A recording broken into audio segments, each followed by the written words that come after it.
This is a Renew original recording. Hello and welcome to Believe in People Extra, the companion miniseries to our award-winning podcast about all things addiction, recovery and stigma. I'm Robbie Lawson, the show's producer, and each week I'll bring you highlights, exclusive recordings, extended cuts and powerful moments from our archive. This series brings together the most impactful conversations and recovery-focused insights, condensed into short episodes to support and inspire those on their journey. In this clip, Emmy and Brit Award-winning Michelle Heaton talks openly about the confusion and shame of addiction, the medical dangers she didn't understand, and the moments when she didn't want to wake up. She also shares the point where everything began to shift and realised she didn't have to face this alone.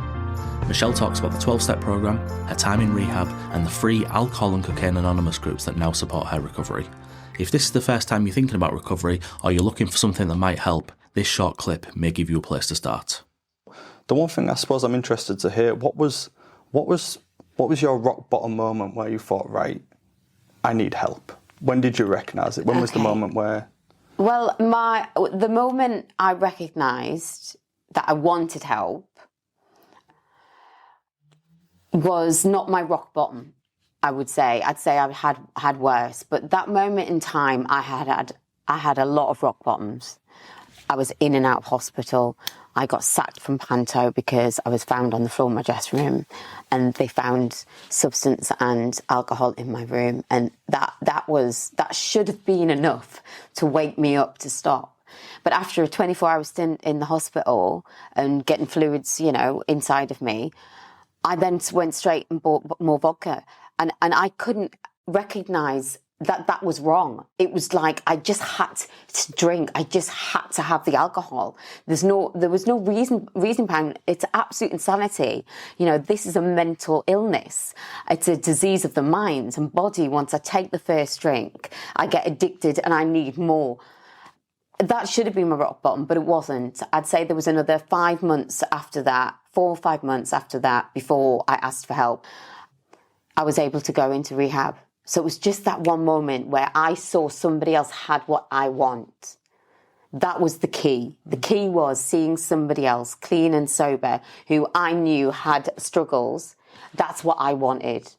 And that's what changed. I think that's the importance of peer support and, people like yourself sharing your story, because that's where the inspiration will come from for people. I just want to go back to when you said for some people, doing the pant, going into hospital, coming out and grabbing vodka, to some people that sounds absolutely... Oh, it's insane. Insane, do you know what I mean? It's absolutely disgusting. I think the thing with this is when people don't understand addiction, they say, it's just a case of, it's a case of low willpower or a lack of willpower. What would you say to that? Because there is a stigma when people don't understand addiction, where people think, why don't you just stop? And obviously there's the medical reasons why you can't just stop when you're alcohol dependent. Which I had no idea about, it's a good question, because I also thought that of myself. I'm disgusting. Why can't I stop? I need to say no. I would try to say no. I would try not to drink. I would inevitably be iller. I'd be sicker.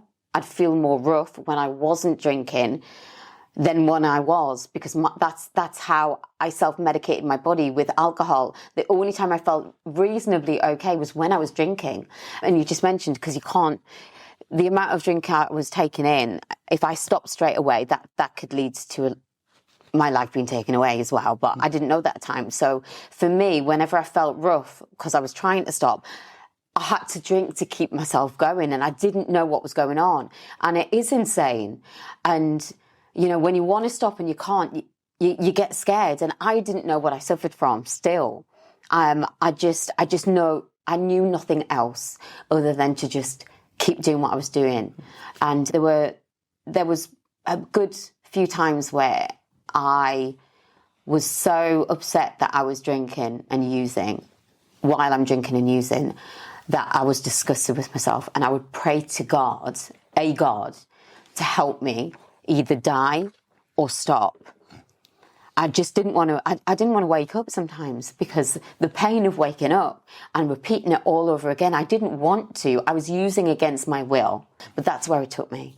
I've been working in drug services for 8 years now, and sometimes conversations around, celebrity and celebrity culture comes up, and addiction, and I suppose it's kind of like lifestyles of the rich and the famous, I guess So when you talk about celebrity and celebrity culture, it's, oh, well, if they've got problems, they can just check themselves into an expensive rehab and they can get the help they deserve or the help they need. Our service users, because rehab and sending someone to a detox is so expensive, there's sort of, I guess, things they need to comply with in terms of they need to attend X amount of one-to-one appointments, X amount of groups, to show a willingness and a level of preparation. So we're not just going to send somebody and they're going to come back and be straight to that. Yeah, because some people do abuse the system and use it as a detox to then get back on it. And I know people like that. What would you say to people who look at someone like yourself and think, oh, well, she'll have it easy because she's got friends who can help or she can afford to do this? What would your response be to those people? I mean, first of all, in my defence, I needed medical attention. So whether it was rehab or whether I was going to be admitted to hospital, it was either or for me. I was that ill. I was about to die. My liver function was off the charts. My pancreas still doesn't work. I'm still suffering from that today. So I would have either been admitted to hospital or rehab, and that's where it took me. However, rehab got me clean and got me understanding what I suffer from, but it didn't keep me sober. What keeps me sober is the rooms, my AA, my CA meetings, and my 12-step program with my sponsor, my sponsees, my 12 steps. That's what keeps you sober, and that is free, right? Absolutely. So I got clean in rehab. But I stay sober in the rooms. Yeah. And I know the majority of the people that I now know and class as really good friends of mine in recovery get sober in the rooms. You don't have to need rehab or hospital attention. A lot of people recognise it before we got to the point that I did.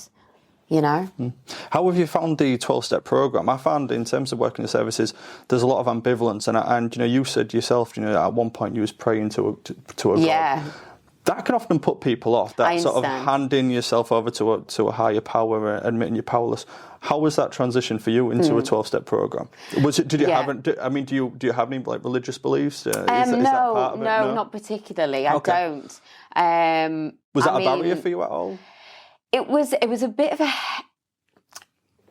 It's really difficult because I understand you. When I saw the word God, I forgot that I prayed to God to kill me or help me, right? I forgot that then.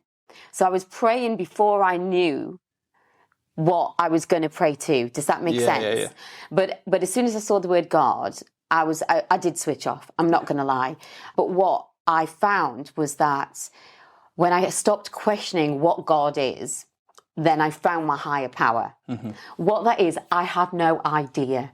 My higher power, I don't know who or what it is, but I pray to a higher power every morning, and I pray for a clean and sober day. Because I used to pray to that same higher power before to help me get vodka when it was closed, the shops, or please let nobody find me like this. That was constant. So all I've done is shifted the way that I do my prayer and shifted it to help me stay and remain sober. Yeah. The 12 steps is actually something that anybody can apply to their lives. It's not a religious program. No. It's a spiritual program. And I think we could all do with a bit of spirituality in our lives, whether it's meditation, coming to one with nature. A lot of that is a big part of it. It's about clearing your mind and making, put one foot in front of each other and making the best decisions possible.